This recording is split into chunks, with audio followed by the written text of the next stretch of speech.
Welcome, everyone, to a brand new episode of the Comic Multiverse, where the worlds of nerd meet. As always, I am your host, Joel, and joining me, back from the dead, back again for more fun and shenanigans, it's Matt, everybody. Hey, I'm back from my exile. Back from the exile. Yeah, we sent Matt to the wall. You didn't know that Matt had two options after stealing the last piece of cake from the fridge. You could either have a trial by combat or take the black and go to the wall. But he's back now. Now he's the Matt in the north, and it's fine now. Yeah. I was gonna say that's a thing. I suppose we shouldn't talk about the Game of Thrones season finale because it's a little too soon as we record this. Even though it's only Tuesday, we're actually recording this a little later. But man, what a freaking finale! Am I right? Yeah, it was pretty explosive. Well said, sir. Well said. It's so great. You would just make you fall out a window. uh, Man, windows get a lot of play in Game of Thrones, don't they?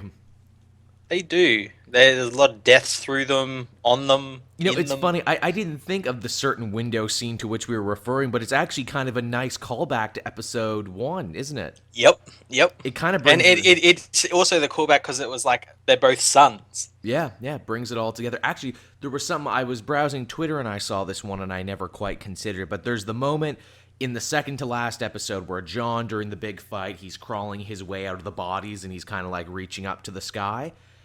That's very Yep. similar to a scene with Daenerys when all the Dothraki gather around her and kind of raise her up to the sky. And I'm like, oh, this is why it's called the Song of Ice and Fire. One is ice, one is fire. I get it now.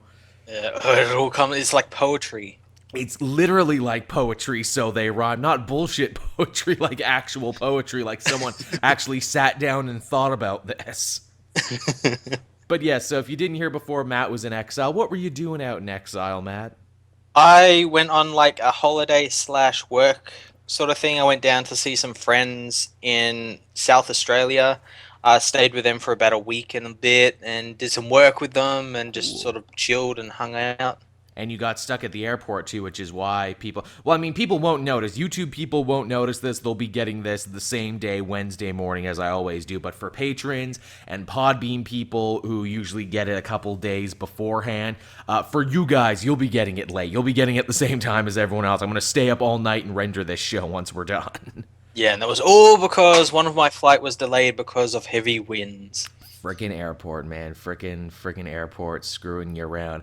Again, I mentioned Podbean and I mentioned Patreon. Thank you, everyone who gave to those and who listens to the show over there. The show's doing great over on Podbean. I don't know if you've checked the numbers, Matt, but we have like 64 followers there.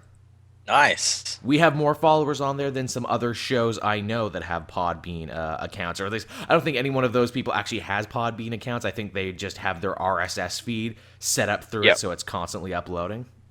hmm We should do that for this show as it hits me. I think we should. We should get an R. Do you know anything about RSS feeds? I don't. Vaguely. Let's look into Kinda. this. Let's get RSS feeds for dummies and try and figure this out. Because I know some of the other shows I've been part of, I look and I'm like, oh wow, it's over here too. Then I'm like, no, wait, no, it's not. It just automatically gets put up here because this filters through all the RSS feeds. Yeah. But yeah, that show's doing good. Patrons will be billed soon enough. Obviously, I'm trying to keep them flush with content. I'd been doing Game of Thrones blogs. See, we were bullshitting. I was coming back to that. I had been doing Game of Thrones vlogs on there. Now that the show's done, I'll have to try and figure something else out to keep the patrons happy. Might talk about Voltron. Might talk about Orange is the New Black. There's another show that I finished up. You into that, Matt? You been watching that? I haven't, no. I'm behind by like 2 seasons. This was a dark fucking season. Like, season 3 I was not crazy about because it just kind of meandered. Season 4 is better, and part of the reason it's better is just because it gave no fucks this season. Cool. Yeah, it gave zero. The same lady who does this show is the same lady who does Weeds, and the show is on a very Yeah. similar trajectory of, ooh, it Yeah. started as a funny, kind of dark comedy. Now it's getting darker and with less comedy. Like, it's funny, but you can't laugh nearly as much because the shit's gotten too real. Yeah. What else was going on this week? Anything in particular? Watch anything good? See anything good? I saw. I managed to, while I was down seeing my friends, I managed to see Independence Day. Oh yeah, yeah, yeah. The sequel. How was that? I really liked it. I thought it was really cool, and it's obviously just schlock disaster film, The definition of it. but it was really cool, and it sets up a sequel. So yeah, Really. Will Smith's yeah. revenge? Does Will Smith punch his way out of the grave? I'd be all for that. I would too. I would too. He needs to go Big Willie style on the earth. He'll show you. How hilarious is it that the summer movie season is upon us and we have Independence Day 2 minus Will Smith because Will Smith is busy being in Suicide Squad. It's really weird. That he's just like, nah, man, I need to put on a costume. I need a franchise. I can't be going back to shit I did 30 years ago.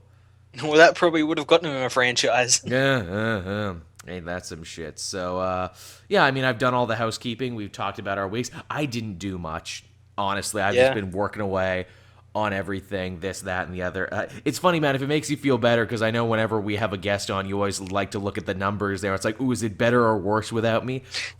When Jason covered for you that one time, it was probably one of our least watched episodes, and I know that made you feel good. Mm-hmm.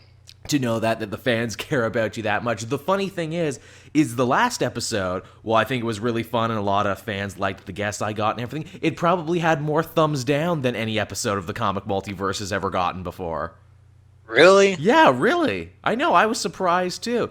Like, to put that into perspective, us totally trashing X-Men Apocalypse and us trashing Batman v Superman got less thumbs down than last Oh my week's god. episode. I know, right? What did you do?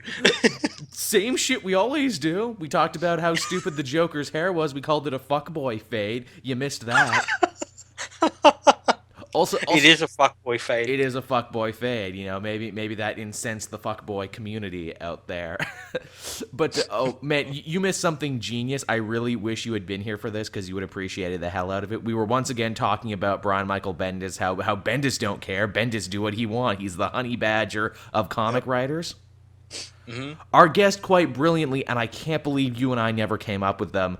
She said, yeah, Honey Bendis, do what he wants. I'm like, oh my god, Honey Bendis. Why have we never thought of Honey my Bendis God. before? It was right there. It was low-hanging fruit, and we didn't take it. God damn it. Honey Bendis. So from now on, whenever we talk about Brian Michael Bendis disregarding other people's continuity or just doing whatever he wants, it's because Honey Bendis don't care.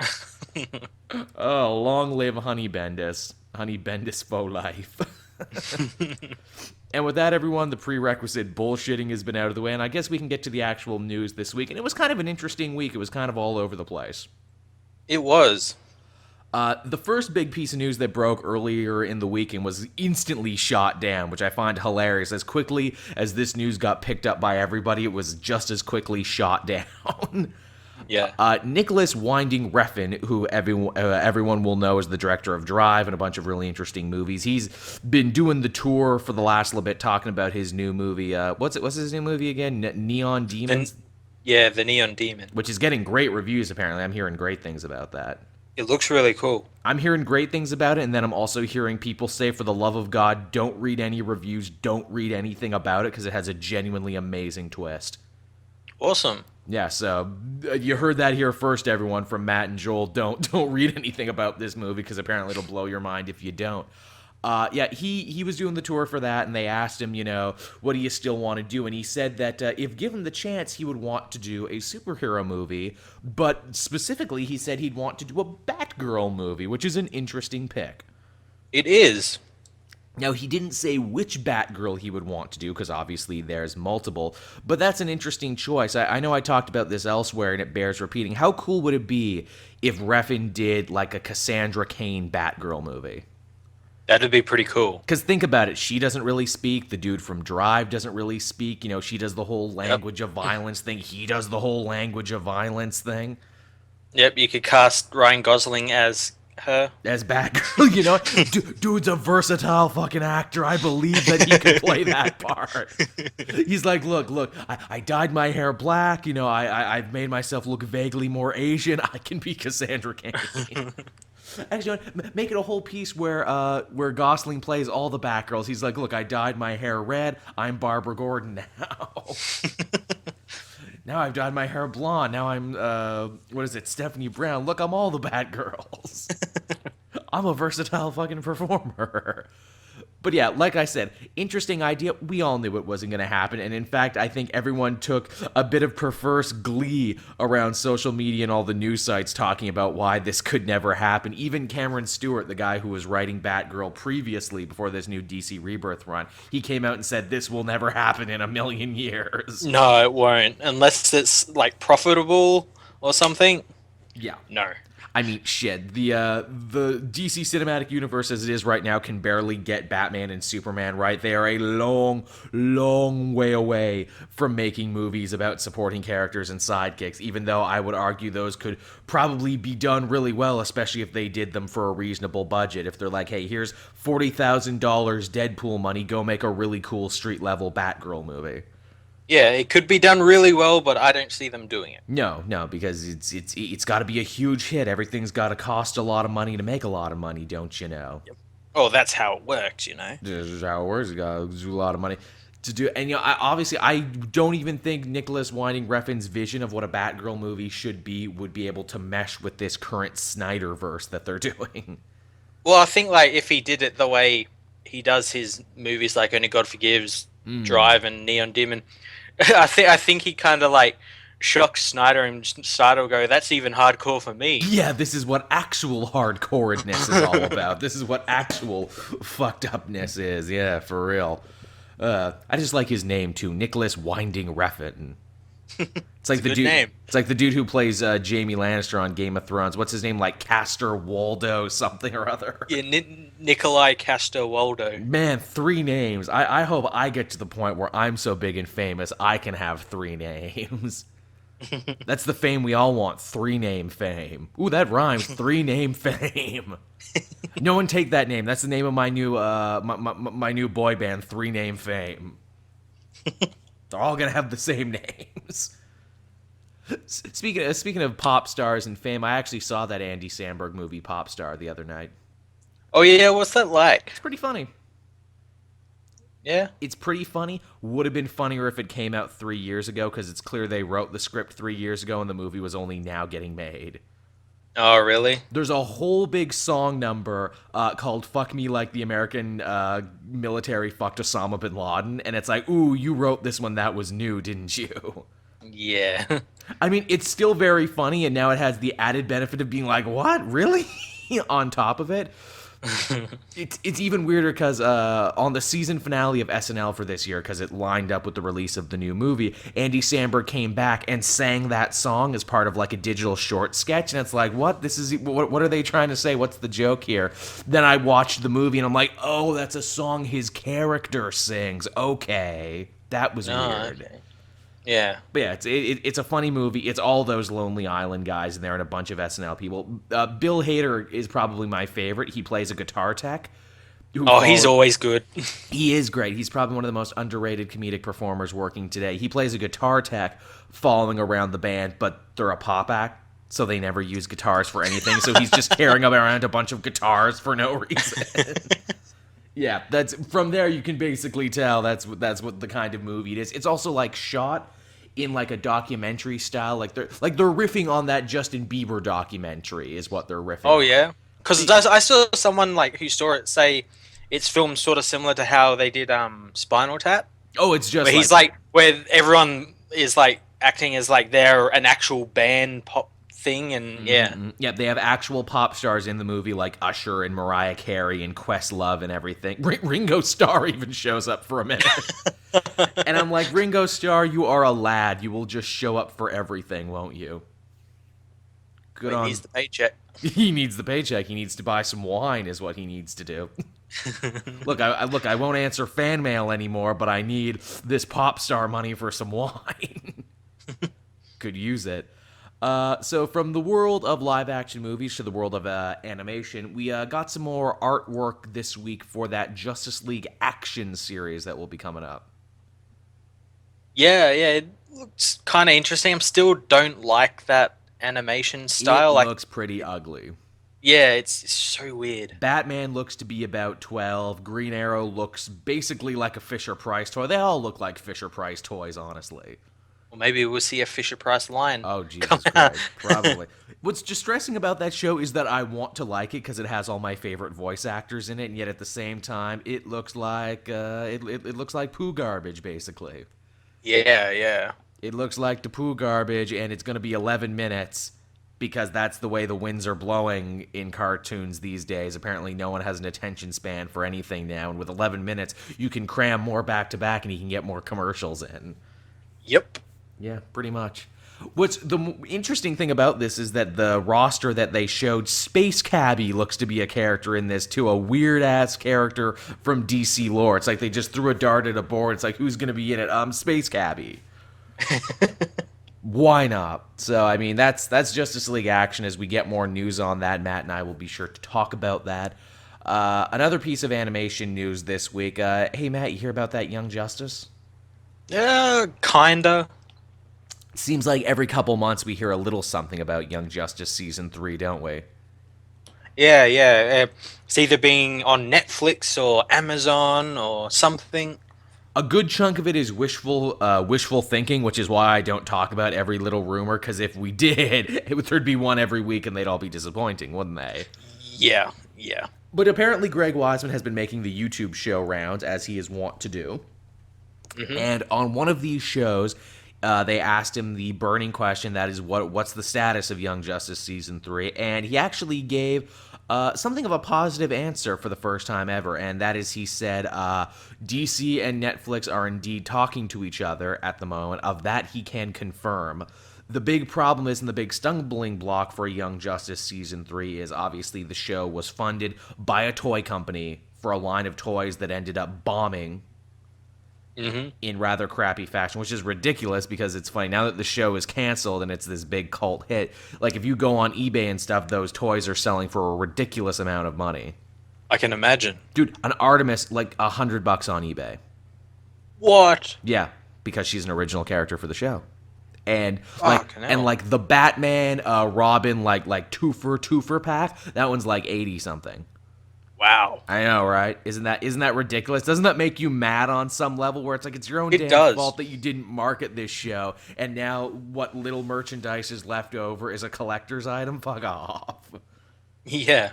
So yeah, the thing is that, he's saying is that, if DC and Netflix and the powers that be can see that this show will have like a revenue stream beyond just selling toys to kids, then maybe that'll make them want to do something with it. Yeah, hopefully. I hope they get to do something with it. Like I said it before in a Comic 2 Cents, and I'll say it again here now.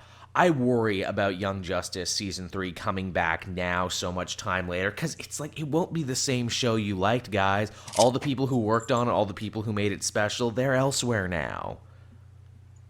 Yeah, it'll be like all new. It might even look different. Yeah, it might even look different. It's like they can't re-recruit all those same people. I mean, you could get creative with it and be like, okay, Young Justice Season 3, we're jumping ahead 10 years in time, and here's a whole new team made up of a bunch of different heroes and maybe some people who we were able to get.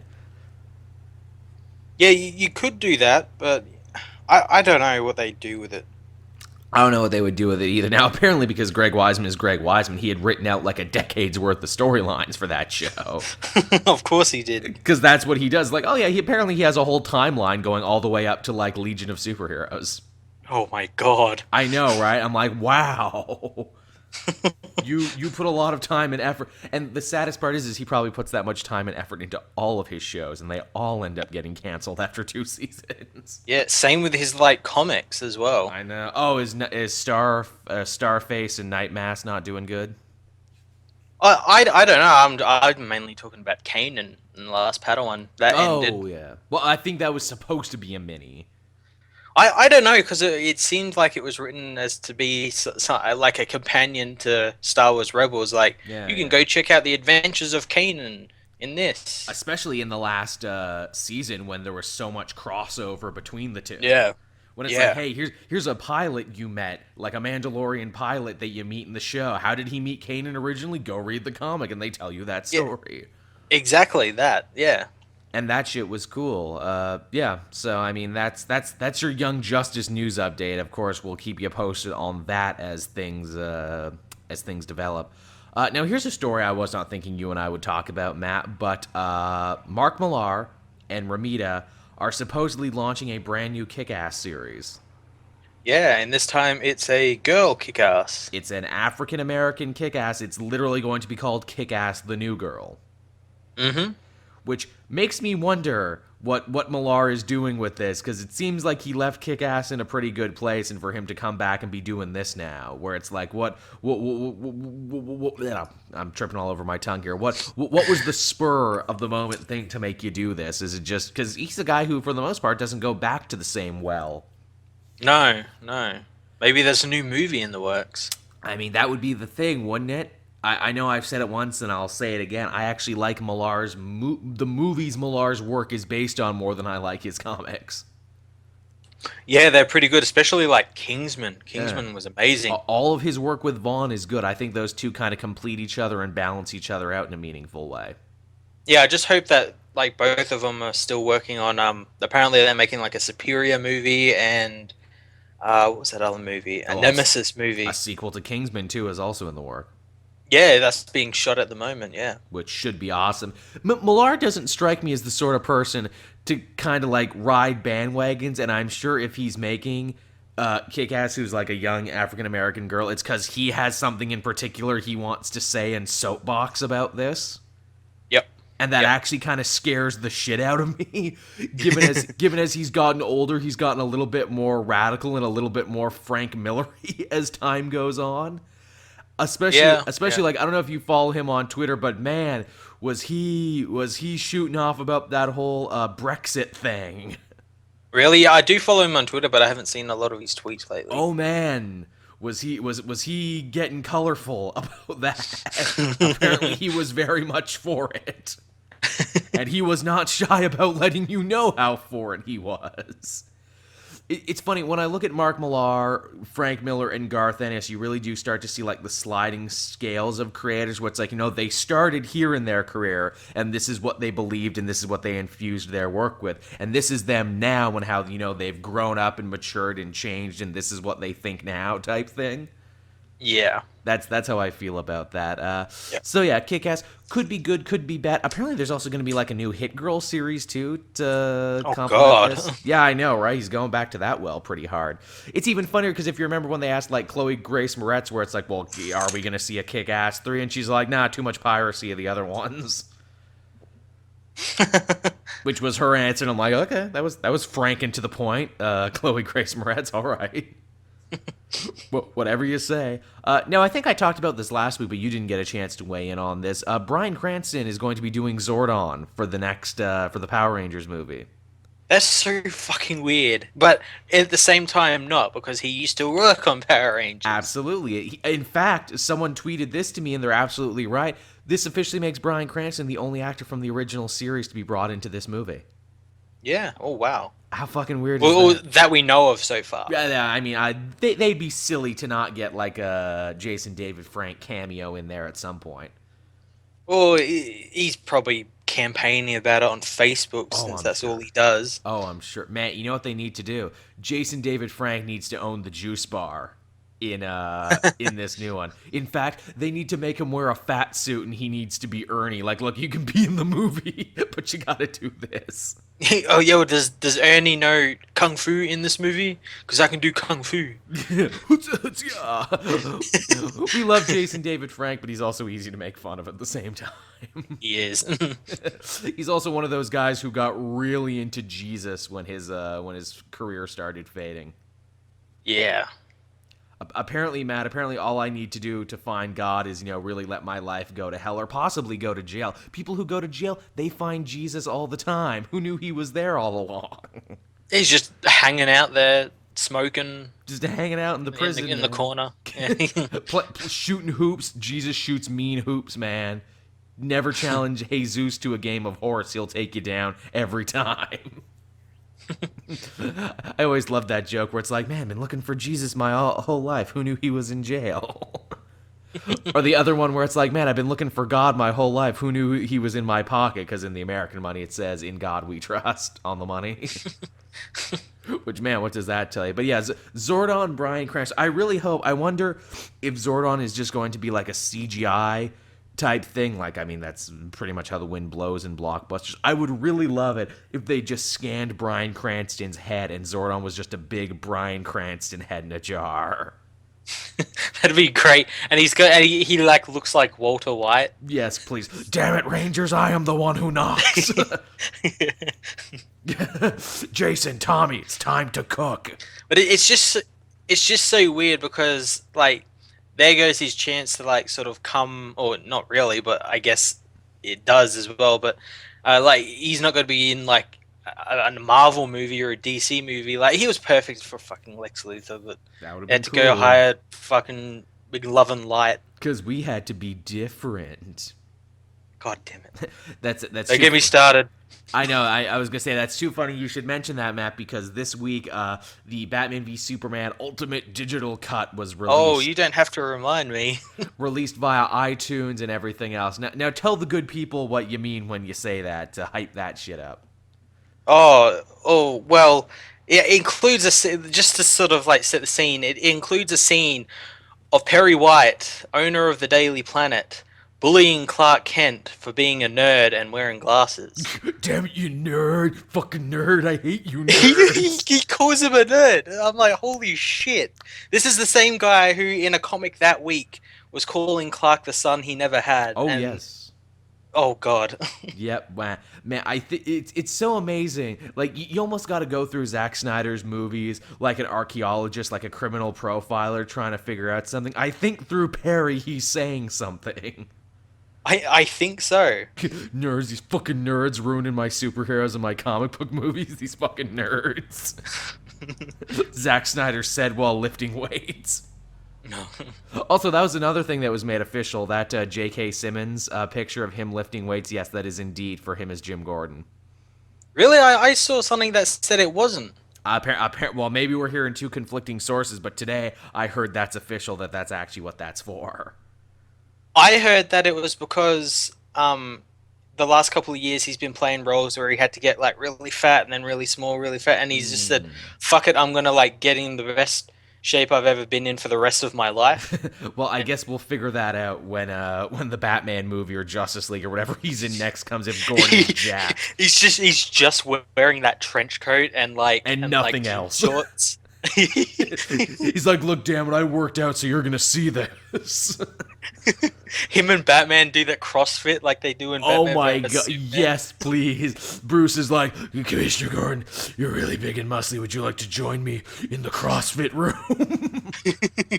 And then it's just the two, instead of going to like the top of like the GCPD to talk in front of the Bat Signal, they're talking in the gym. That's how they meet. They go to the gym to meet. And then they just take turns hitting the tire over and over again. I was amazed to find out that that's a real thing, hitting the tire. That's like a real thing they do. I knew it was real, but like, come on. Like, this is Batman. Come on. It's hard to hit the tire in a movie and make it look cool. Yeah. Because you're just kind of hitting a tire. Like, I'm sure it's great exercise. I'm sure it's, it's everything they say it is. But at the same time, it's like, man, that doesn't look nearly as cool as you think it does. Yeah, you're just hitting a tire with a mallet. Actually, that's a perfect segue, too, because we were talking about this. Another piece of news that came out this week is we saw some concept artwork for the Justice League that looks pretty damn legit. Not a fan. No, but it's perfectly in line with everything else. That's for sure. Yeah. I mean, honestly, there's not much to write home about because besides Flash and Cyborg, we had seen all the other costumes. Yeah, that's true. It's weird that they waited so long to show us Flash. What's up with that? I don't think they realized what they were going to do, and then they saw like the one on the show, and then they're like, "Oh, how can we fucking top that?" I mean, and Flash arguably looks the best out of all of them. At least he's red. At least he looks close to how he's supposed to. Well, I mean, they all look how they're supposed to. It's just little small things. I'm not going to say any of the costumes are bad because they're not. There's nothing that pops about them. No, they're all bland. Cyborg is perhaps the most interesting one because obviously, did you actually think you were going to get bright steel and chrome? Of course not. Black. Yeah, of course. Dusted black. Dusted black. And no robot side of his face. Now he's just gonna look like Two-Face. He's gonna have a red eye and a messed up face. Well, you can't hide the actor's face, even though the actor is an unknown. Yeah, can't hide that actor's face. They need money. They need it now. Actually, that's way too funny because we were talking about Power Rangers earlier. Did you know originally there was a really shitty when they were filming that first Power Rangers movie? There was originally like a couple takes there where they had their standard costumes, but the visors and mouthpieces were off the helmets because you had to see their faces because it's a movie. Yeah, I remember that. That's fucking weird. That's so weird that we almost got a movie with that. Imagine how weird that would have been if they did that. Yeah. And I mean, that's also why, Andrew Garfield kept taking his damn Spider-Man mask off in the Spider-Man movie. Yeah. And speaking of Spider-Man, we got to see some Spider-Man costume shit today, too. Did you see that? I did. It looks pretty cool. Looks really cool. I mean, it's basically the costume we saw in the other movie with some slight variations. It looks closer to the Spectacular Spider-Man suit. Yeah, it looks really cool. It looks better than that one that's in that stupid video game. Yeah, oh yeah, with the ugly white. We can all agree that that's an ugly costume, which we're probably going to be able to change it. Yeah. I like he has a little belt for his web fluid. Did you see that? I did. I thought that belt was really cool. Did he have that belt in Civil War? No, I don't think he did. Or if he did, we never saw it. Yeah, it looks really cool. I like too his web fluid is literally web fluid in little vials. I'm like, ooh, like the cartoon show. Yeah, that's pretty cool. It's just like that. I mean, it's bright. The interesting thing someone pointed out to me is that he doesn't have the green on the eyes like you would think they would for them to touch it up later. Yeah, well, like maybe, like obviously in these movies they make hundreds of different costumes for like different things. So like maybe this is like one for like when he's standing still or something, or some certain shot like a stunt shot or something. I guess. And you could probably see through them anyway, and they'll just like animate them later on. It's almost shockingly bright. Like that is a primary blue and red that's just smacking you in the face. As it should be. Yeah, I mean, like Spider-Man, that's his thing. He blinds his enemies with color and optimism. It's funny too, is that in the picture, because obviously these are freaking stolen pictures. These weren't like official or nothing. These are like 5 cameramen stacked up on each other taking pictures over the top of some big fence. It's funny, you can clearly see actor Tom Holland trying to like adjust his crotch a little bit. In a very unflattering thing, and it almost looks like, oh, Spider-Man's got a little boner going on right now. Yeah, it kind of rides up in the crotch a little bit. Just a little bit. It's a snug costume, you see. That's what they never tell you in superhero school. You gotta tuck. You gotta learn the art of the tuck if you want to be a superhero. And it's funny too. I was thinking, I'm like, maybe he's just really, really excited to be Spider-Man. I mean, wouldn't you be? He gets so excited he popped a boner. Look, Tom, seriously, we got to film this. Can you cool it with the boners there, kid? No, I'm sorry. I'm sorry, Mr. Director, man. I'm just so goddamn excited to join the Marvel Universe, and if I play my cards right, I can be Spider-Man for like the next 8 to 9 years. Look, but can you just cool it with the boners? No, I'm sorry. I tried everything. Cold showers, flicking myself in the testicles, nothing works. I'd love that. Oh, cool! You got to call the number on the back of the package. Then I would love that to be a news story where it's like production halted on Spider-Man: Homecoming due to boner-related issues. Mass boners. We spent $10 million to digitally edit all those boners out, and it was worth every cent. Damn it. Kevin Feige has to come down to this. He's like, what's the problem, Sony? What's going on? Too many boners. Yes, we have the same problem with Robert Downey Jr. I know an old trick. A Cuban missionary taught me this one. To kill the boners every time. And that's the boner cast, everybody. We hope you enjoyed that. Man, we are really earning our pay this week, Matt, as dick joke journalists, aren't we? It's news and dick jokes coming together. It is, and it's great. It's great. Now we have to fight the urge to call this episode Spider Boner. I'm liking 3-name fame for an episode. I've already got that written down. See, this is why Matt is the ideal co-host, because he takes notes. But we actually do have one last piece of news, and it's actually a fairly big comic related piece. Marvel now again, which they've been touting. We've seen some actual production work from it, and that is they're running with this whole thing called "Divided We Fall." Yeah, I had no idea what this is. They released a bunch of teaser images for it, didn't they? They sure did, and it was a bunch of seemingly unrelated characters like Black Panther juxtaposed with the Prowler, or like Miss Marvel juxtaposed with Riri, the girl who I'm almost certain will become the new War Machine. Mm-hmm. And it's difficult to see what they're trying to say here, but by far the most interesting piece, and the piece that no one seems to be running with, one of the newest ones they released was Miles Morales Spider-Man juxtaposed with who is clearly Odinson Thor back again. Yeah, And that's going to be cool. And he's got a brand new, admittedly pretty cool costume. Yeah, it looks really cool. It kind of reminiscent of his Ultimate one. Oh god, yes. He's got the pauldrons on the front of his suit, his hair and his beard is shorter. Mm-hmm. He looks pretty slick. Also, he's got Jabberjorn, his axe, in one hand, and in the other hand, it's a little distorted. It's a little hard to see. I even talked to our mutual friend Mitch about this, but honestly, looks like he's holding something else in his other hand, and I can only assume that's the ultimate hammer in his other hand. I would assume so, yeah.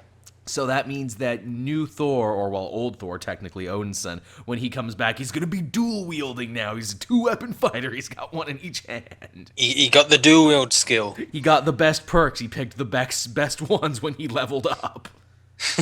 He's like, oh, what's that, Jane Foster? You think you're a great Thor with your one hammer? Well, guess what? I got an axe and a hammer. I'm twice as good. Yeah, I can only assume when he comes back, we're going to have the same deal. We got like 2 Spider-Mans, 2 Captain Americas, 2 Hulks. We're probably going to have 2 Thors now. Yep. Which will be interesting. I wonder, will they spin Odinson off into his own book like they've spun Steve Rogers out into his own book, or will he just hang out with Jane and they'll co-Thor the book? Maybe Co-Thor. Hell, call the book Thors. You already had a Secret Wars book called, Thor, so just call the book Thors now. I say call the book Co-Thors. Co-Thor. Co-Thors. Coming this spring. It's a brand new book everyone's going to love. Actually, it's funny you should mention that, because in the last issue of Thor, which I put up on the channel not too long ago, they hit home 2 ideas that I thought are really interesting and really makes me believe that we're going to be seeing this new Odinson Thor sooner rather than later. One, they hit home the idea that Jane is still very much dying of cancer. Mm-hmm. Is the thing, and she's been skipping her chemotherapy because she's been busy off being Thor. Well, it doesn't really matter if she does chemo, does it? Because like when she becomes Thor, doesn't it like revert back to just normal cancer?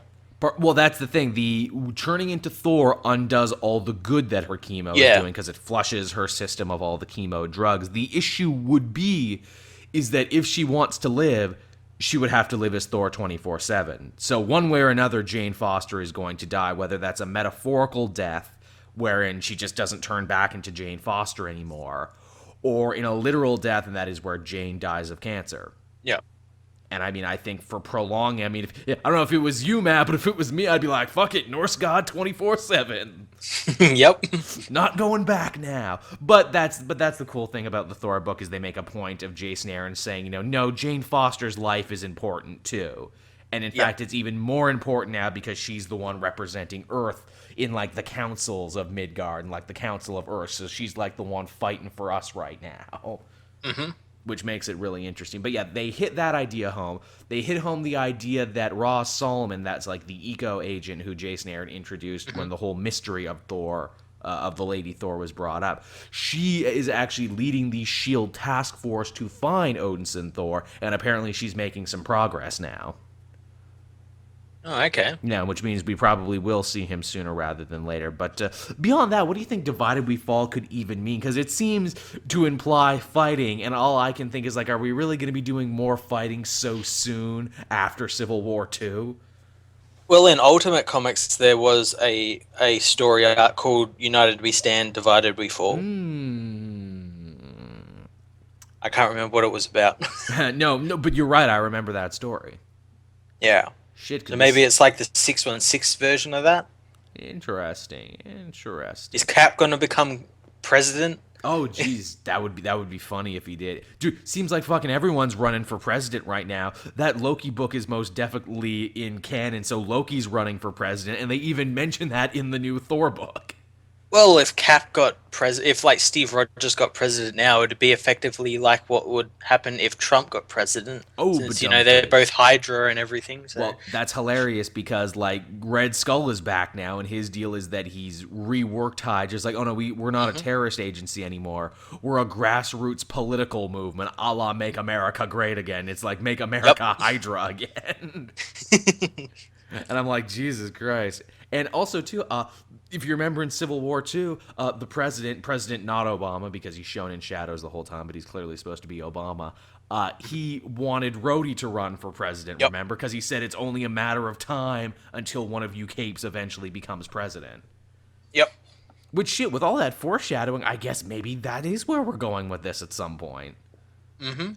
Either Loki or one of the other heroes or someone. But yeah, I mean, wouldn't that be something? The Marvel Universe with President Super Person. That'd be weird and scary. But kind of cool. Because that's basically what Injustice is, and Superman's just like a shit president. Well, Superman took that shit by force. He did. Is the thing. I imagine they do something slightly different here and now. But yeah, I like that idea. I know I wasn't reading much Ultimate Comics, but I thought that was a cool twist. The Captain America runs for president, becomes president thing. Yeah. I thought that was an interesting notion where it's like, I mean, shit, if you have a character who is so representative of America and is basically a walking, talking flag man, where do you take him? Well, obviously he becomes commander-in-chief. Yep. What do you think you would call him? It's like, hello there, President America, because because Captain is his first name and America is his last name. Well, that's the thing. Like he'd drop the captain and just become Commander Steve Rogers. Commander America. Commander President. Yeah, Commander America. Commander President America Navy. He just starts adding a bunch of shit to his name. Yeah. King Lord President Captain America the Third. Man, he'd be impeached so quick if he just kept adding shit to his name. No, he could never be impeached because he's like I want to impeach Captain President America. He'd just throw the shield at him or something. Any questions? No, didn't think so. Lock him in the negative zone or something. Oh, jeez. Man, that'd be fun. Speaking of Captain America, we actually get the follow-up of Nick Spencer's Captain America story tomorrow, or well, today, as people listen to this. I keep forgetting that I'm putting this up on Wednesday. But yeah, we're going to get to see that today. And of course, because this is the internet, no one can enjoy anything. The twist has already been spoiled. For me, at least. Oh, it hasn't been spoiled for me. Okay, I won't spoil it for you then. Let's just say it'll be satisfactory. Not only will it be satisfactory, but here's the thing. I've been going back and reading Sam Wilson Cap because I hadn't been reading it, but now because I'm so into what Nick Spencer is doing, I wanted to go back and see what came before. Nick Spencer totally foreshadowed it in the Sam Wilson book. Yeah? Oh, God, yeah, he did. I read that issue last night. I'm like, oh, my God, this is how they're going to do it, isn't it? And then I read the twist because someone spoiled it for me, as they do. And I'm like, oh, wow, that's actually what he did. That's clever. Awesome. Yeah, so that's that book. But we're not in the what we're going to read this week portion of the show. We're in, well, actually, no, yes, we are, because that was the last piece of news divided. What the fuck am I talking about? Joel is tired, everyone. Joel has had a hard week. but he wanted to give you the show you love so much. So, shit, we basically talked about Thor. We basically talked about Cap. What did you read this week, Matt, that you would like to talk about? Alright, I've just got to remember which week it was because I'm, like, behind with all my reviews. Yeah, I know, right? Well, I read Action Comics 958. Right, this was the second part of the Doomsday storyline. Right, the return of Doomsday storyline, wherein we get to see more cool shit with Luthor there, him actually saving people, actually saving lives, and again being very hard to read on whether or not he's a good guy or a bad guy. Yeah, that's what I've been saying, like, we don't know what his long game is in this. He's always got a plan with something, and I don't know what he's planning on doing and anything. But yeah, and also more Mr. Oz. Yeah, Mr. Oz being creepy, kind of watching everything and kind of puppeteering shit from the other side.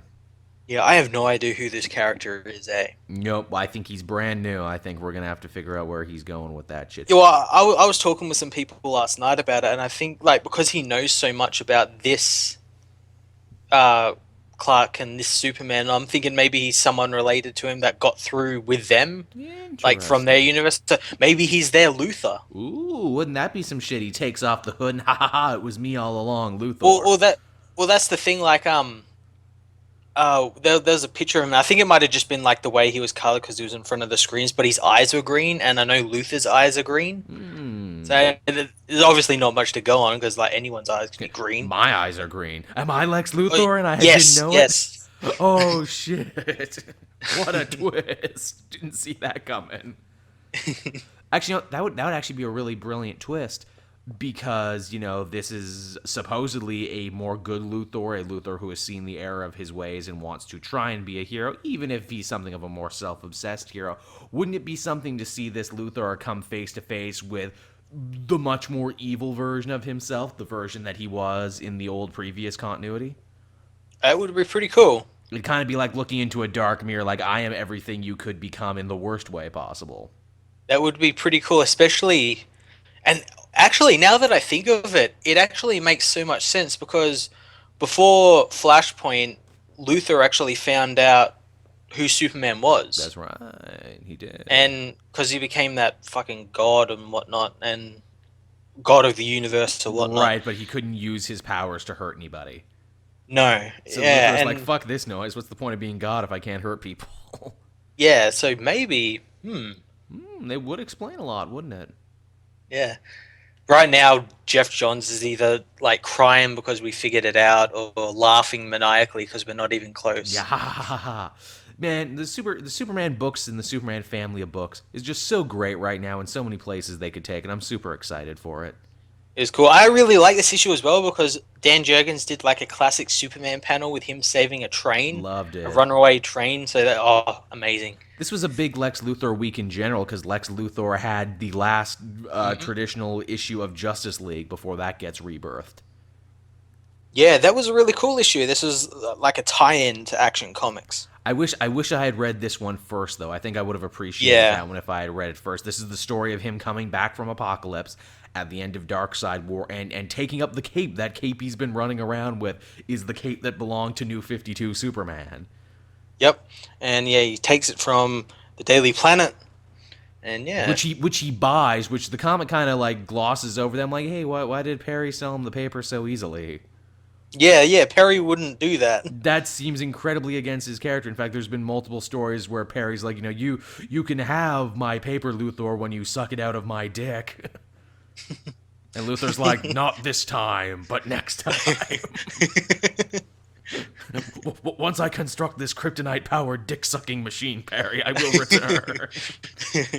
Yeah, and as you said, like it was a great issue for Perry as well because he got some really great stuff. And like as I said also before and earlier on, like it completely contrasts the Perry we saw in Batman vs Superman. Oh God, yes it does.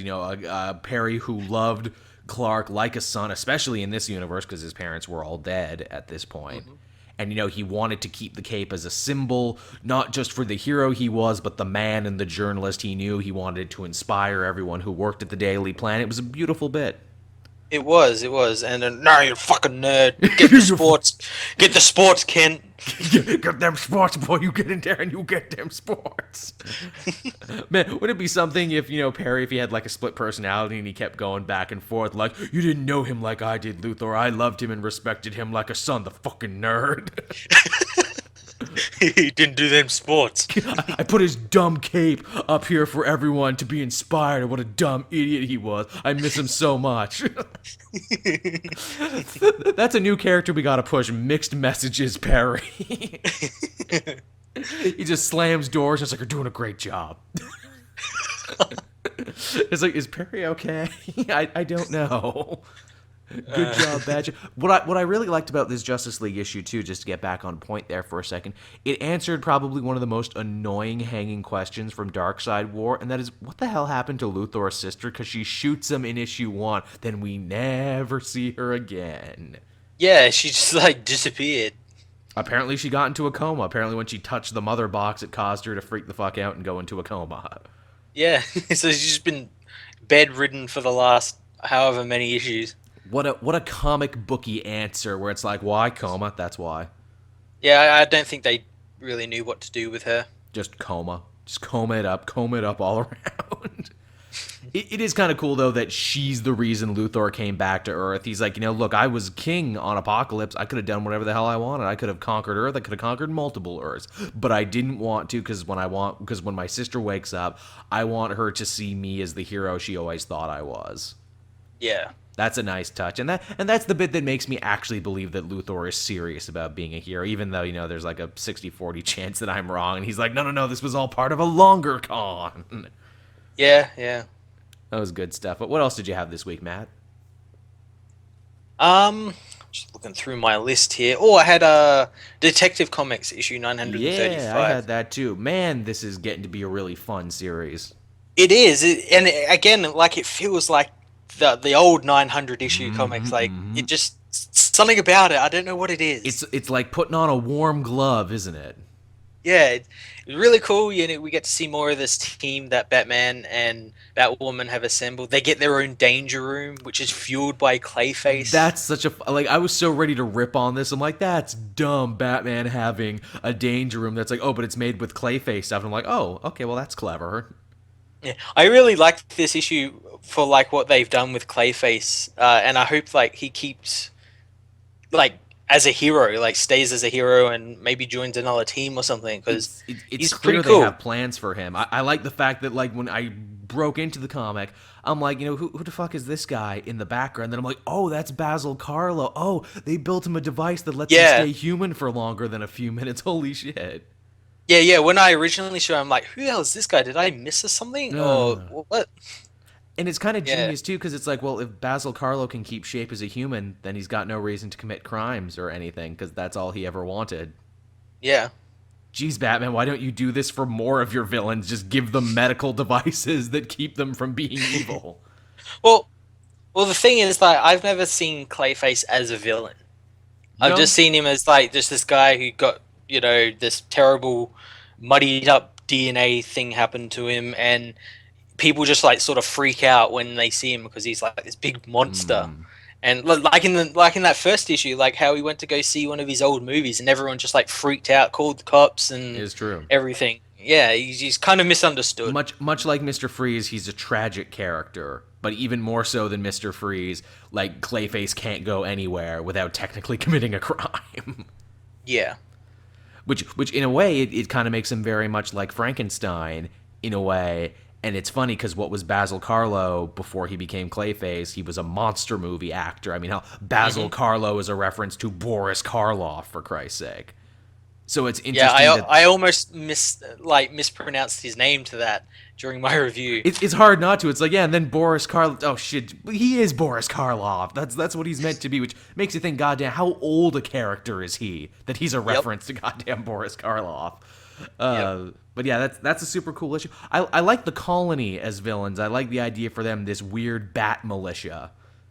Yeah, they're really weird. I don't know who's running them. I think we sort of suggested that Batwoman's father is running them. Running them, or is in some way tied to them, because they keep pressing like, oh, they're a military outfit. Military precision and everything.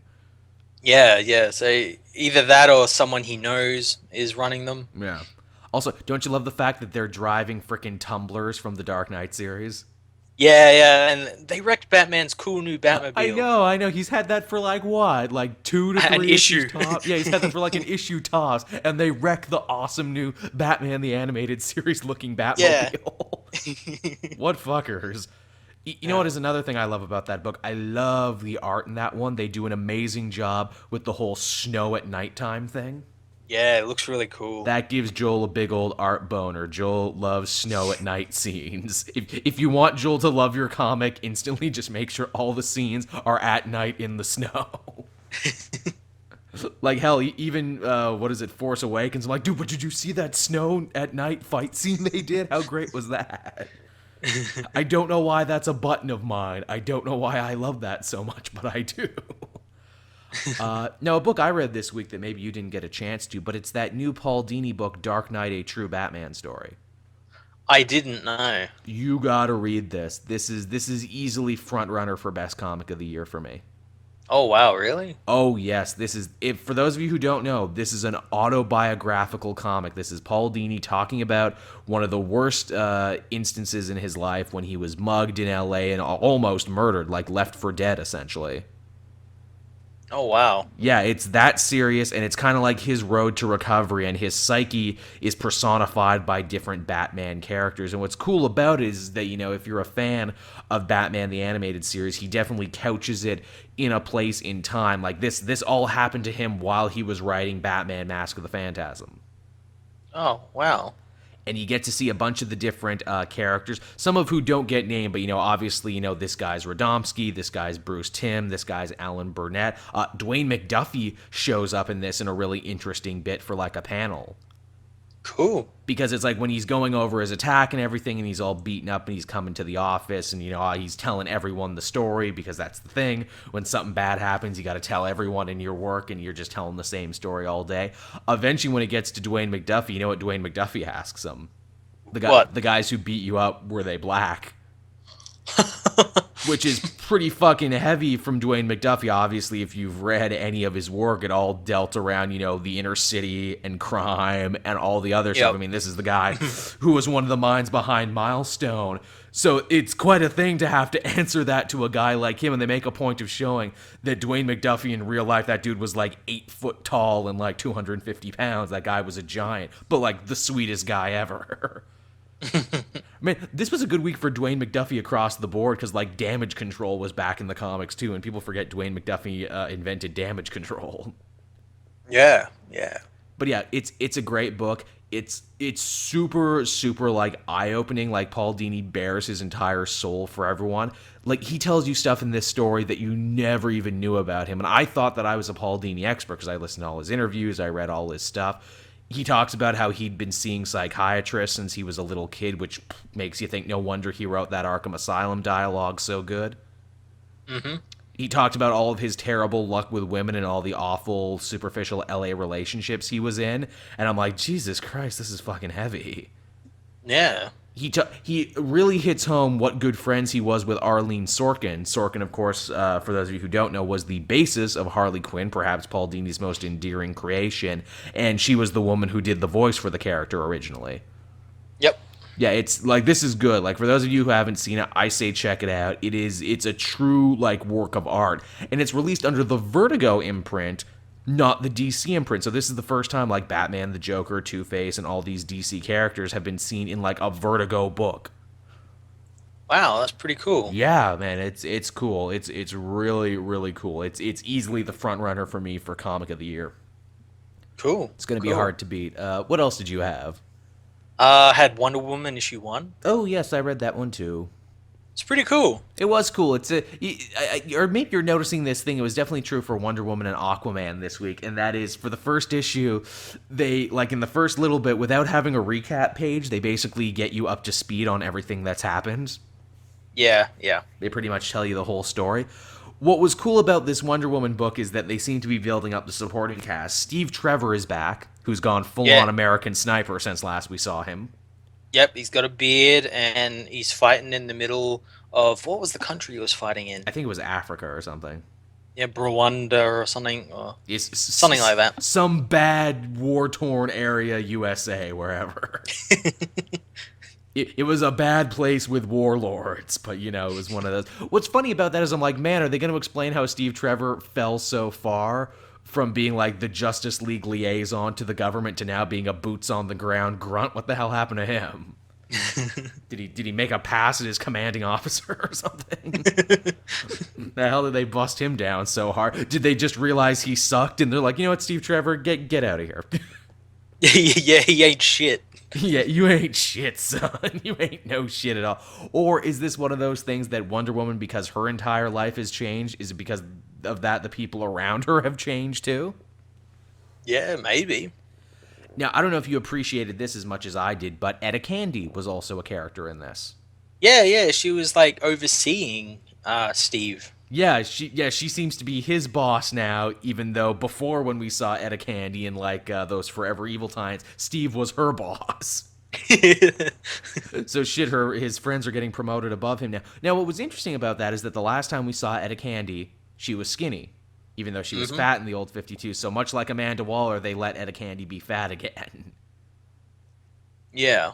They let her be fat, but they kept the race change, which honestly I'm fine with because there's nothing about Etta Candy that is inherently white. I'm fine with them changing that around. It's just kind of funny where it's like DC Rebirth, what comes back? Everyone who was fat gets to be fat again. Although we haven't seen Detective Bullock yet. Wouldn't it be something if we see Detective Bullock and he's like totally ripped and handsome now? Yeah, he's like jacked Commissioner Gordon. That's what it's gotta be. Yeah, I got off the booze. Yeah, I stopped drinking. I started working out. I've been eating energy bars all day. Look how strong I started hitting tires with hammers. Look how big and strong I am.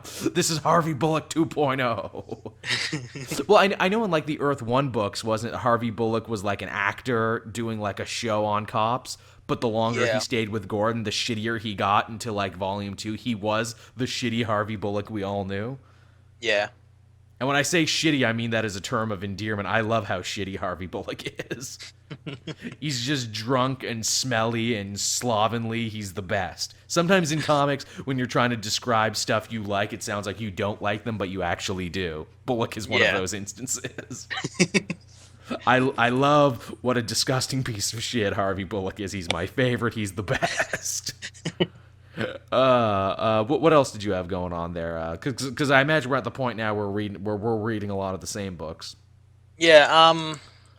I had. Oh, this was a book from not the week just gone, the week before. I had Han Solo issue 1. I actually got a chance to read that too. That was fun. That's a Han story. It's pretty cool. It's pretty cool. It's the most fucking Han story that's ever Han, where it's like, look, you gotta go on a secret mission for the rebels, but you also gotta be the greatest smuggler pilot that ever has been and try not to get killed in a space death race. Yeah, that looks like it's gonna be a lot of fun. It's like wacky races, but with Han in space.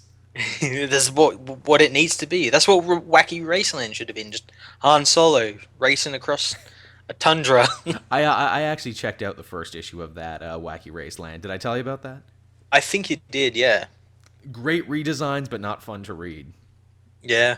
Great book to look at. Friggin' Snidely Whiplash looks like Jack Sparrow now. He got really sexy in the last little bit. What's up with that? Stupid, sexy Snidely. Stupid, sexy, Snidely Whiplash. And oh man, don't even get me started on Penelope Pitstop, who was always a good, like, design of a character. Now she's like this pink latex wearing Mad Max woman. And I'm like, oh my. This is giving me the Spider-Man boners now. That shouldn't be. And you know the artist is like, bet you never thought you could get erections thinking about wacky races. Well, now you can. Anything is possible. Or how the Anthill mob is literally like a bunch of robot mobsters now in like an old roadster. Awesome. That's funny. That's funny stuff. Great design work for Wacky Raceland, even though I don't love the comic. Yeah, there was a Civil War tie-in this week, Choosing Sides. I'm guessing you didn't read that. I still haven't read Civil War issue 2. Well, Choosing Sides you really don't have to read. It's more superfluous tie-in material. But there were some interesting stories. We see Nick Fury Jr. faking his death because that's just a Fury thing to do, fake your death. Yes. When you become of age, you must fake your death. Must be a day that ends in Y, time to fake my death. That was probably the most interesting story. There's a really go-nowhere piece about Night Thrasher where it's like, hey, everybody, Night Thrasher got a new design and a new hat. Look at him. Isn't he cool? Okay, now forget about him. His skateboard isn't just a skateboard, and now it's a transforming skateboard. It's like, you're still lame, Night Thrasher. I still don't care. And then there was a damage control story, which basically reads like, hey, we're getting a movie soon, guys. Or we're getting a TV show, I should say.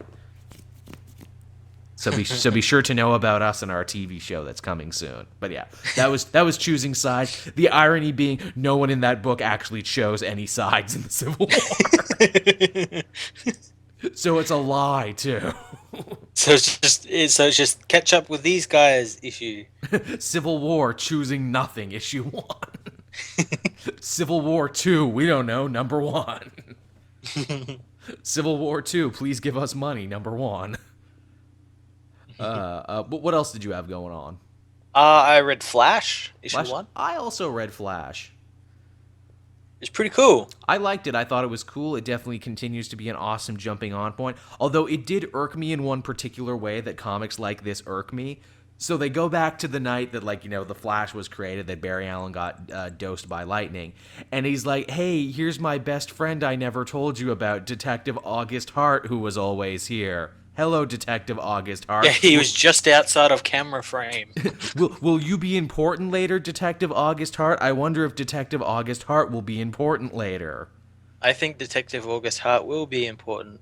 In fact, I'm looking at you right now, Detective August Hart, and I'm like 90% sure that you're probably going to be the new villain Godspeed, so there you go. And oh, look at that. You get hit by lightning at the end. Yep, what are the odds of that? It's a fun issue. I'm talking more shit than, it's fun. It's very Flash. And yet at the same time, too, I'm just kind of like, I hate it when they do that. I hate it when it's like, oh, hey, here's a character you didn't know that was here all along, but who was actually here all along. Yeah, it's a very comic booky thing. It is, like, at least when they do shit like, I'll tell you what it made me think of. It made me think of Tommy Elliott in Batman Hush. Yep. Yeah. But at least in that, they could say, yeah, well, they were friends when they were little kids, and he completely stopped talking to him after his parents were dead. At least you could go that route with it and be like, yeah, that makes sense. Bruce Wayne probably didn't keep in touch with all of his, old friends. But here, it's like Barry Allen seems like the sort of person who would stay in touch with people. Yeah, and it's not as though it was something that happened in his childhood either. It happened, a couple of years ago. Yeah, when he was an adult, when he got his superpowers, you think he would say something. We also got to see Iris and more of Wally. And it's funny, as I sit here and reading this book, it's like, man, before New Wally, a lot of my feelings for you were tied up in how much I missed, like, old redheaded Wally. It kind of feels like I'm meeting you for the first time now that I know you're a completely different character. Yeah. It's also kind of freeing because it means I can start to judge you on your own qualities. And now that I am judging you on your own qualities, you're still kind of a dick. I mean, maybe you'll get better. I warmed up to TV show Wally, but at the same time, you're still kind of a dick Wally, too. Yeah. So yeah, that was the Flash book. It's fun. I'm going to keep reading it. Yeah, I am as well. I haven't read any of the new 52 Flash, but it doesn't look like I really need to. Nope, this is the freshest of fresh starts. Was Green Lanterns this week, too? That was last weekend. I did read it, but I'm having trouble remembering. I do remember it being actually pretty brutal. It was brutal, yeah. Yeah, they like investigate like some cabin or something, and there's like a bunch of dead aliens or something in it. Yeah, like some weird backwoods Peckerwood who's been given rage powers has been going around killing aliens. Yeah, and then they get attacked at the end when Jessica is out shopping with her sister or something. Mm-hmm. Yeah, on Black Friday, everyone gets rage powers. It's this idea like Atrocitus is back in control of the Red Lantern Corps, and he's talking about, the Red Dawn is upon us. And I'm like, oh no, that movie? Wolverines! Yeah, Wolverines, is that what's gonna happen? Are they all just gonna come over the ridge? Man, more plans should be named after movies. The Titanic is upon us. Deuce Bigelow, European Gigolo, is upon us. The break into Electric Boogaloo is upon us. You could just insert any movie. It's great. It's perfect. You can do this forever. Anything else of note? I read some small stuff. I had Mighty Morphin Power Rangers #4 this week. That was cool. This is like the big head of this storyline. I guess you haven't been reading the Power Rangers comic, have you, Matt? No, I haven't. But like from what you were saying about that, the Pink Ranger one-off, I think I should. It's friggin' cool. They're all cool. What I like about this one is that Kyle Higgins, because this is like the first like big Zord battle issue that takes up the majority of the comic, and he does something rather interesting with it. He's like, you know what? Let's actually see the individual Zords before they get combined together fight and see what they can do. That's pretty cool. Yeah, because they did that a little in the show, but they never did it all the time because obviously most of the footage they had was of the Zords combined together. And the feeling that he kind of gets is that, the Zords when they're separate, actually have like, skills and abilities that are useful on their own. Like the Triceratops can fire chains that can like hold stuff in place, and the Tiger Zord can jump really high and really far. And I'm like, oh, this is cool. Yeah, and it sort of makes sense as well. Like they wouldn't just be like some type of robot that's just meant to go together. Yeah, because how useless would that be? It's like, here's a bunch of Yeah. mini robots that are only good together. Yeah. Oh no, the leg got destroyed. Oh well, we can't build a Zord. Also, Rita does one amazing thing in this issue where it's like, why don't you do this all the time? She sees that like her monster is losing and that her plan is about to fail. So what does she do? She's like, Finster, fire me up fire me up like 5 shark monsters, which he does. And then she gives them life, makes them big, and sends them to Earth all in one go. And I'm like, Yeah, I often said that as well. It's like, why didn't she just send like 20 monsters and and make make them them all all huge. big? Yeah, It's like Pacific Rim, and then they can just bulldoze the entire Earth, and then you win. yeah, That's how you can tell like a Power Ranger series where they thought about it with one where they didn't think about it, because like in Time Force and other stuff where they're like, oh well, it takes a lot of energy to make one, or well, we can only have one monster at one time because I don't want these monsters getting ideas and thinking they can overthrow me. yeah. Well, I remember what was that most recent one where they like all teamed up with like all the different Rangers? What was that series? They had like pirate ships and stuff. Oh yeah, It was the series just before the pirate ship one. Oh, just before. With the same people. Remember how they Oh, had like 2 Megaforce. seasons? Yeah, yeah, that one. They sort of did that with Megaforce, didn't they? They like had like that army come in, and it was like all those like spaceships and Oh yeah, giant yeah. They had a monsters whole and stuff. goddamn armada. Yeah. Yeah, It's like, why don't you just shoot Earth all at once with your giant armada? too much CGI. Can't do that. It's too much. Well, I was gonna get really nerdy there. I was gonna say in the Japanese version, like in episode 1 of the Japanese version of that show, the Rangers take their Zords and fuck up like half of the Armada, so they can't do that.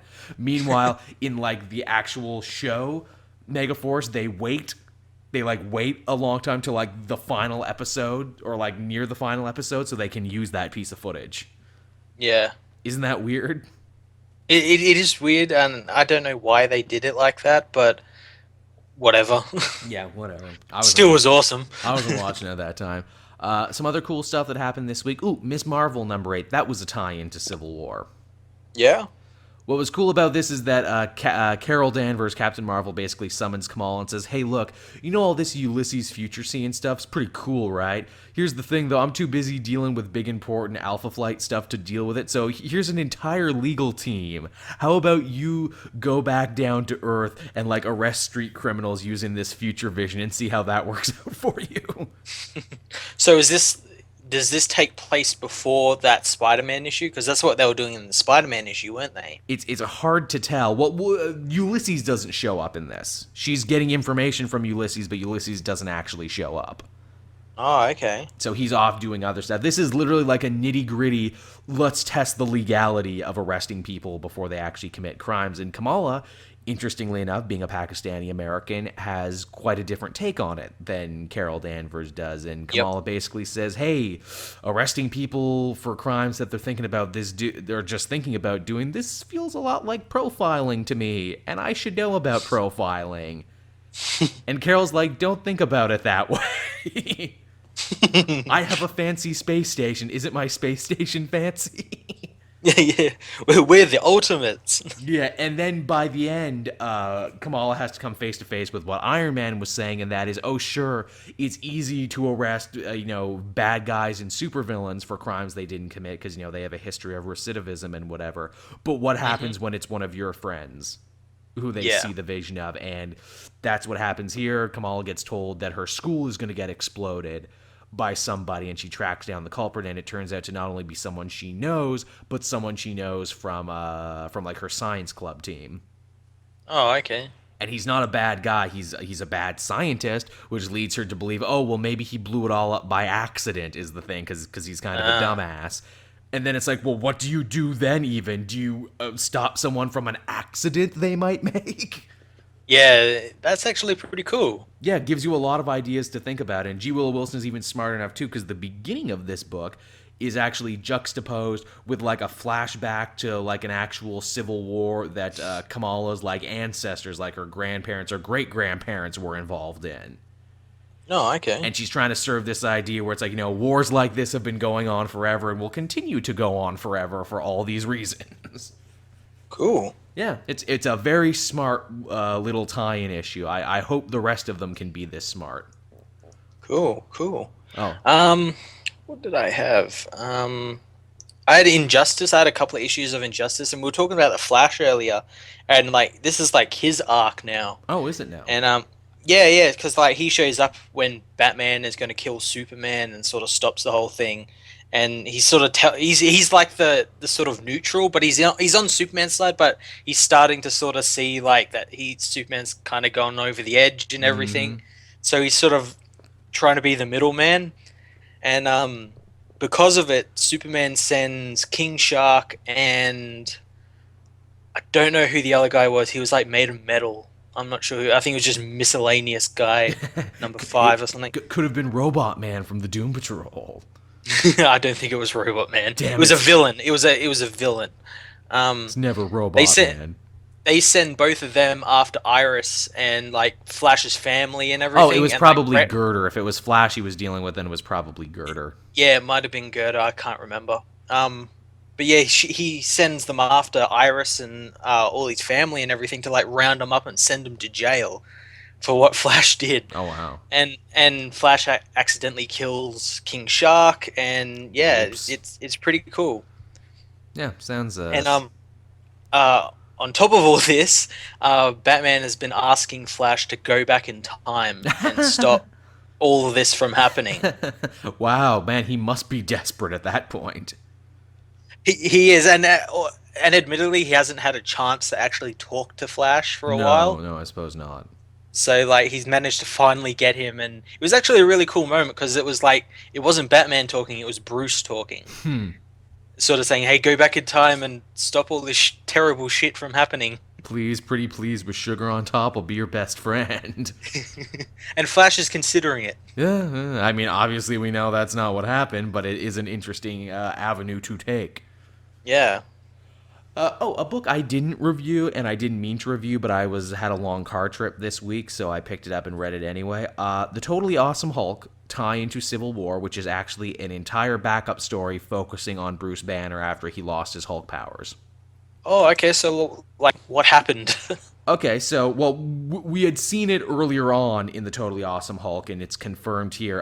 The Hulk absorbed a bunch of radiation from, like, an experimental reactor in Kenya. Yep. And he was going to go nuclear, he was going to explode, kill himself, and possibly kill everyone else. All the brightest minds in the Marvel Universe had come to try and help him out. Black Panther, Iron Man, Blue Marvel, everyone was trying to help him out. They couldn't, and with no options left, Tony was like, well, shit, we gotta shoot him in the negative zone, though. That's what he would want, at least he can't hurt nobody there. Then Amadeus Cho showed up and said, hey, I am his friend, let me try and talk to him, which he did, and somehow, some way, getting near him, the Hulkness went from Banner into Cho, and then everything was fine. But the only problem was Bruce woke up in the middle of nowhere because they had lost him in the whole exchange. And he gets into a bar fight, and he's like, oh, wow, I'm not changing. The Hulk is really gone. This is the first time ever I've been completely and utterly cured of the Hulk. He's not in me anymore. So he's happy he's getting the shit beat out of him. Yes, he's happy he's getting the shit beat out of it. And then the rest of the issue is him taking a bunch of really violent chances. Like, he drives his car super fast because, he's like, oh, I'm not used to feeling adrenaline because I used to have to keep this shit down in fear of becoming the Hulk. He goes to Vegas and starts betting a bunch of money, and he basically just starts living like a daredevil. To the point where Iron Man has to show up and says, hey, Bruce, we're all a little worried about you. It seems like you're trying to kill yourself. It's like, no, man, I just want to feel the rush. I want to feel that's what it becomes down to. And then once that goes away, Bruce, goes back into classic Bruce mode of, I feel guilty. This is way too easy, that this is all just gone for me. Where's my punishment for all the bad stuff that Hulk ever did? And furthermore, Iron Man, shut up and stop pretending you're my friend. After all this time, you carted me off to space when you thought I was too dangerous. You were going to throw me in the negative zone when you thought I was too dangerous. Stop pretending like you're my friend. And I'm like, geez, he's kind of got a solid point there. And Tony takes this in a very interesting direction where he's like, you know what, Bruce, you're right. I'm sorry. He then gets out of his armor and says, hit me, you get one free one. He does, and he ends up crying, and he ends up like helping them out and everything. But I mean, it was an interesting story. I mean, I'm not going to say I loved it or anything, but it was fun to see what Bruce Banner would do when he's completely and utterly cured of the Hulk. That's cool.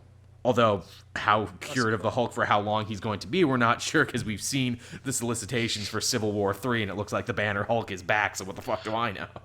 Well, he's got to be back because like Thor Ragnarok just started production here, so We got a movie, son. Which, I mean, I guess as we have multiples of every character now, we'll have the totally awesome Hulk, and then maybe we'll have Bruce Banner the Hulk be a book. Hulks, Hulks, pro Hulks. co-Hulks. That's funny too, because he talks to Amadeus Cho, and he actually gets a little jealous of Cho, because Cho has his Hulkness completely under control. He doesn't lose his mind like Banner did. Yeah. Well, yeah, and I guess that's also like sort of like a little thing for Banner, whereas Banner had like his normal life in control. He doesn't have, when he actually has power and is able to do all this amazing stuff. None of that is in control. Yeah, it's a nice little flip of the script and everything. And I hope he hangs out more. If someone told me that, oh yeah, Bruce Banner is going to be a supporting character in the Totally Awesome Hulk book now, I might be willing to pick Totally Awesome Hulk up again. Yeah, yeah. Well, he could because he's had the Hulk for so long, he could maybe tell Cho a little bit about the Hulk and like what they can do and his extent to the powers and everything. And yeah, because I dropped it not because of any quality issues or anything. I just dropped it because it seemed like a step down in like drama and scope from what Duggan was doing. Right. Like it was a smaller, more personal Hulk, which is fine if that's what you wanted. But I mean, that's coming off like some really epic Duggan stories. Yeah. That really made me give a crap. Yeah, I guess that's about it for me. Is that about it for you? I think so. Did you read Star Wars issue 20? No, I'm so far behind on Star Wars. I got to read Han because I was on the road, but I never got a chance to read any of the other ones. Just read it. It's another Obi-Wan issue. Sweet. Like one of the journal issues. Oh, it's so good. Those are versus good. that massive Wookiee we've been seeing in Darth Vader. Oh, nice. That's a cool idea, Yeah. how they continue to weave Obi-Wan stories throughout this. Yeah. I think it's like every 5 or 6 issues we get an Obi-Wan story, and I think that's really cool. And I just want him to get an ongoing. Yeah. Like, give him an ongoing called The Journals of Obi-Wan or something. Well, they probably don't want to use up all that material is the thing, because I'm sure they have a very rigid time frame of like, look, you can do stories between here and here. Yeah, that's true. That's true. And they don't want to blow their wad on that too soon when they can just, make them really fun, kind of like one and dones for the main Star Wars book. I like it because that was always an issue of mine, and I'm sure it was an issue for you too. So it's like, Obi-Wan, greatest of the Jedi Knights, just sits alone in a shack for 20 years waiting for Luke to come of age. That's like something that's kind of brought up in this issue, where what he does is like during the days when he's sort of looking over Luke, he just like walks with the Banthas. Oh, nice. And then he's like friends with all the Banthas. They all have names and everything. My Bantha friends, I call them by name. I'm not going crazy. You're going crazy. And when he has to save Owen from this Wookiee, he's like, "Oh, my knees, oh, my back." He's like, "I haven't used the Force in a while." Oh, God, being old sucks. Yeah, that's basically what he says. And Yoda's like, bitch, shut up. I'm 700. I'm older than all of you. That sounds fun. Was that it then? Was that everything? So, did we talk about Aquaman?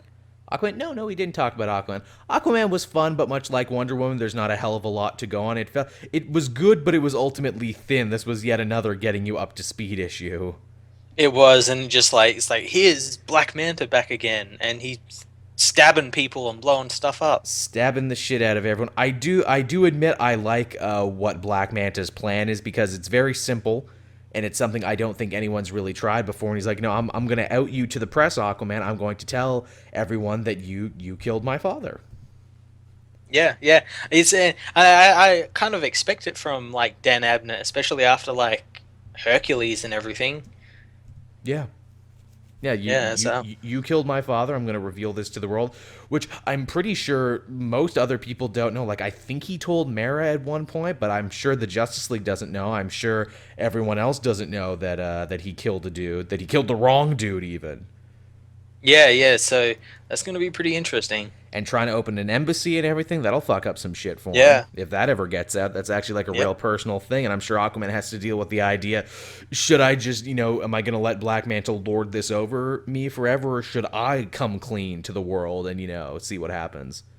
Yeah, I think he's gonna come clean. He really has no choice. I mean, Or that's, somehow, like maybe even like Mera ends up killing Black Manta, and ooh. something they both have to like hide. Yeah, wouldn't that be some shit?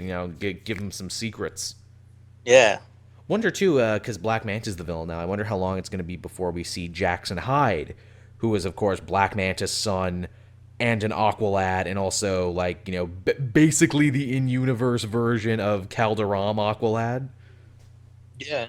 Yeah. Well, he was in he was in DC Rebirth, wasn't Yes, he? he was, which means they'll have to Yeah. use him at some point in some capacity, if not in this book, Yeah. then somewhere.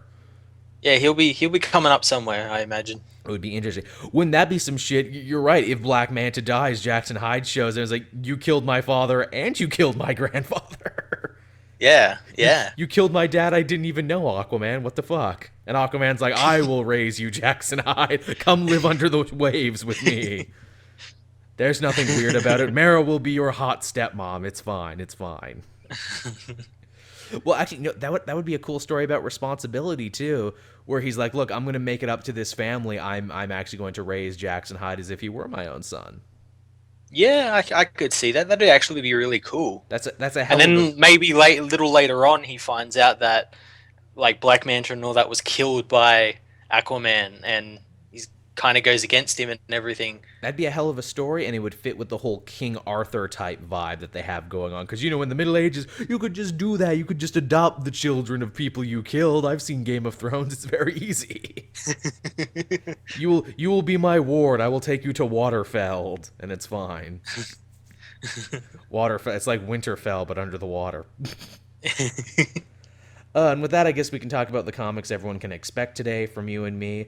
Dark Knight Master Race #5 is out. Yep, and that's it, guys. Yeah, yeah, it's a light week this week. I can't even believe that Master Race is still going on. It's only at issue I 5 know, of 8. I know, and of course, and they didn't even keep Superman dead. He's apparently coming back because he can break out of black holes. Death cannot hold Superman. We also got Grayson Annual #3. I know Grayson's been over for a bit, but apparently this is an annual. This is kind of like the last words on the series. In a way, I almost don't even want to read this because it's not Tim Seeley, and I wish Tim Seeley could get to wrap this up his way, but he can't. Yeah. Well, is it gonna like? Is this gonna like transition into Nightwing? Like, Possibly. is that? Yeah. I mean, And maybe you have to read it. at the end of the main Grayson book, he had the Nightwing shirt on under his costume, so I don't know. Oh, okay then. I mean, that's already as transitioned as I care to know about.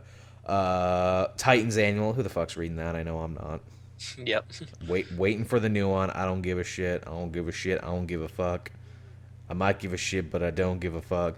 Over at Marvel, you got your all new, all different Avengers. You got your Black Panther #3, Captain America Steve Rogers #2. There's the big one. There's the one that Yep. everyone's going to be talking about. And I get the feeling after like the big controversy and blow up and everything, this one's going to calm down a hell of a lot after people actually get a chance to read it. It'll either calm people down or make them more angry.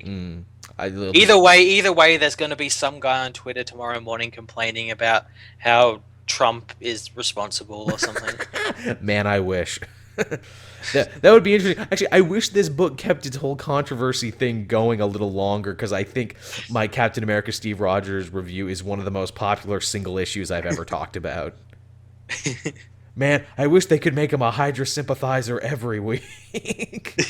just to like you just trigger everyone by making him always say "Hail Hydra." Making him say something horrible every week where it's like, I eat Yeah, puppies. burn the orphanage. Burn the Yeah, orphanage. I eat puppies. I eat puppies. Chocolate chip cookies aren't even very good. Yeah, he pours the chocolate milk down the sink, and Zune is better than iPod. Just shit like that. Just make him say like horrible, contradictory, trolling shit. Captain Troll America is what he would be. Just trolling the shit out of everyone with horrible stuff. Captain Marvel #6. I'm not reading Captain Marvel, but I might look in this one's general direction because it is a Civil War tie-in. Yep. So you would think she would be doing something interesting. You got Vader #22. Awesome. That book's like 3 away from finishing. Really? And then man, I cannot believe that they're actually going to be ending a Darth Vader book. I know. It's really weird, but I guess the Han Solo one's going to take its place. That's cool. I like that. Extraordinary X-Men #11, the continuation of the apocalypse. Oh, sorry, I dozed off from boredom there for a second.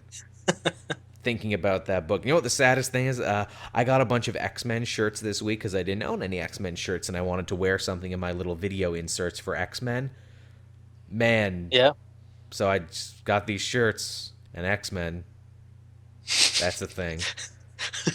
What else we got going on here? Spider-Gwen annual. I've fallen off Spider-Gwen. I'm sure it's still fine. But I've stopped reading it. You got your Uncanny X-Men #9. Oh, so you got a couple X-Men books. Your Uncanny Inhumans #11. Your Unbeatable Squirrel Girl. Your Timely Comics. Your Star-Lords. Your Starbrand and Night Mask, which we were talking about. And that's about it. It's a light week. Yeah, there's no new DC books apart from those annuals. Yep, that's about it. Yep. Holy, they skipped like a week for Rebirth or something. I think because this is like the 5th week in a while for new comics of like a thing, because the way July falls, we're basically getting the scraps now, and probably the next week will be overstuffed. Oh God. Yeah, I know, right? Honestly, as you and I were talking about before we started this, it's nice every so often to get some time off. It is. Well, I mean, not even time off, just time to do other stuff. I'm probably going to do another Cape Kitchen this week for July 4th because that's coming up. I can finally make my damn Captain America waffles that I keep talking about, but never actually making. Can do that. There's another series I've been thinking about doing forever now. I'll let people see it when it comes out, but it's like an educational series that I know people would be interested in. So I'm going to be doing that, and that's about it, honestly. I hope Cool. I hope I have enough content to go all week. I really do. What do you got planned over on your channel for this week, Matt? I'm probably going to catch up on a couple of reviews I missed out on over the last week. I know me and Tom are looking at doing something to do with the Ultimate Edition of Batman vs Superman.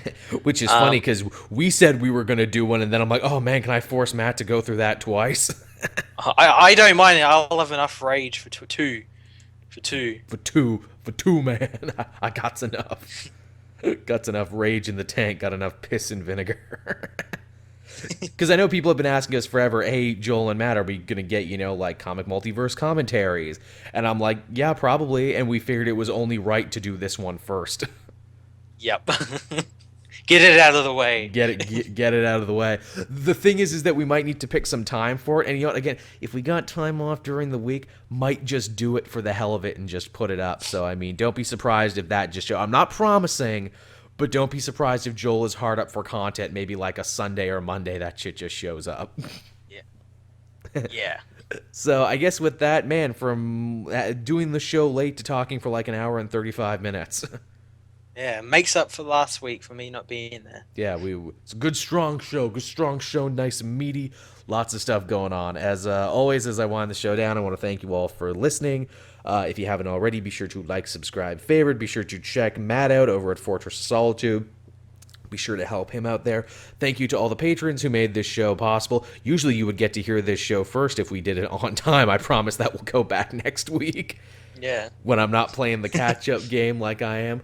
If you want to download yourself an MP3 of the show, be sure to check out Podbean. We make no money from Podbean, but we like to have it up there for fans. And again, thanks to the patrons for more or less footing the bill on that one. We actually got some new patrons. We're up to 15 right now. So thank you to whoever the new people are. Usually I have a thing in front of me here, but I don't this week. You know who you are. You done good. Thumbs up.